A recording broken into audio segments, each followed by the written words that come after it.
Welcome to Aints Row. We're putting the Ain't in Saints. Was this one of those Sweet Baby Ray games that we keep hearing about by any chance, where they came in with a bunch of sensitivity readers and made all the games not fun, right? Because there's this whole list over there on Steam. I am Mecca. Please subscribe to this channel. And I might edit that proper so we can get the graphics up while I talk about this while you drive. The Sweet Baby Ray's, not the barbecue sauce. Actually, it's called Sweet Babies, not Sweet Baby Ray's. So not the barbecue sauce. Is a sensitivity reader group that you could, or is it just the list? No, it's the group. So somebody curated a list on Steam of all the games that these sensitivity readers worked on. Now they had what? The feminist frequency, Anita Sarkeesian, those women. Everything is sexist. Everything is racist. Those women, you know, the everything is sexist, everything is racist. They had a hand in going in and basically making all of your games not fun anymore. Oh, it's back over here to the left. We're passing it. It's on this island. It's over there on that island. See it? Oh, they fly now! Yay, I fly now. They fly now? To get to the haunted ghost mission on the island. They fly now! Anyway, so they come in and they take out all the fun stuff, like the bats that look like things that grown-ups play with. You know, the dildo bats and the Professor Genki and pretty much anything fun except for this awful taco costume. And, oh, you can wear a jockstrap if you really want to. This game has whatever you want it to be. No one likes it when you shoot a panel. Unethical. Point is, these people were going around threatening people for complaining that they made all the games not fun. They make all these games not fun. All the games, what? They don't sell. It's bad enough that the game developers started putting in microtransactions. And then they started getting, you know, the loot boxes. So they've been nickel and diming everybody. Now they're trying to force this forced...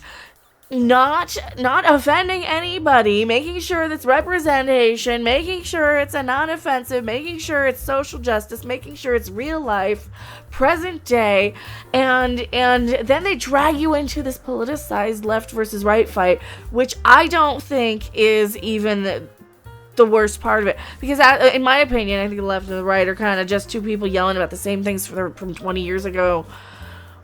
Which I don't think is even relevant to why we play video games in the first place. I mean, no gamer wants to go in. Here, excuse me, Miss Taco. No gamer... Look at me when I'm talking to you, Miss Taco. Drop the taco.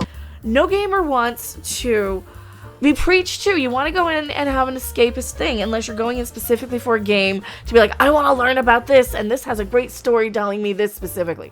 These games, that they're quote-unquote woke or whatever you want to call them, they don't give you a good story. This game is crap for gameplay. It's not fun. It's not engaging. It feels like it's a 20-year-old game, 10-year-old game, easily. And then they have the nerve to go and be mad that the list is out there from the Steam curator who put the list together because, oh, we're sad that they're going to know that we worked on these games. And what did they come from? The feminist frequency, which is Anita Sarkeesian's people anyway, who they want realism in games, but then they have a cartoon of themselves that look nothing like themselves, which I do have that graphic of somewhere, which we'll edit in after. So, yeah, this stuff, we just want our...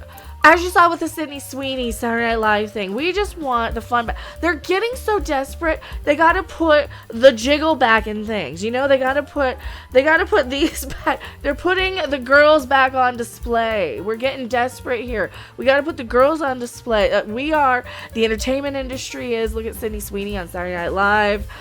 Look what happened when Brie Larson hosted The Tonight Show. You know, you gotta put your girls on display, or else no one's gonna notice. And these game companies don't get it, and you can't just go around saying everybody's an istaphobe and ist. Because what? You can only get so many people who are actually gonna fall into that category. The rest of the people are gonna be like, nope. They're gonna turn it off immediately. They're gonna be mad for about a second when you're forced to sit there and look at the world during 2020. Remember that? And a lot of people are going to be like, you know what? I don't want to be forced to look at that. I'm going to go look at that sexy Ghostbuster from TV open some divot boxes. That's what I've been watching. I am Mecca. I've been watching that and waiting for my rock star, my superstar figure out that I'm looking because that's waking up the juices and the desires. And that means some tacos need to be eaten. I am Mecca, and I'm going back to my live chat. Don't you go anywhere.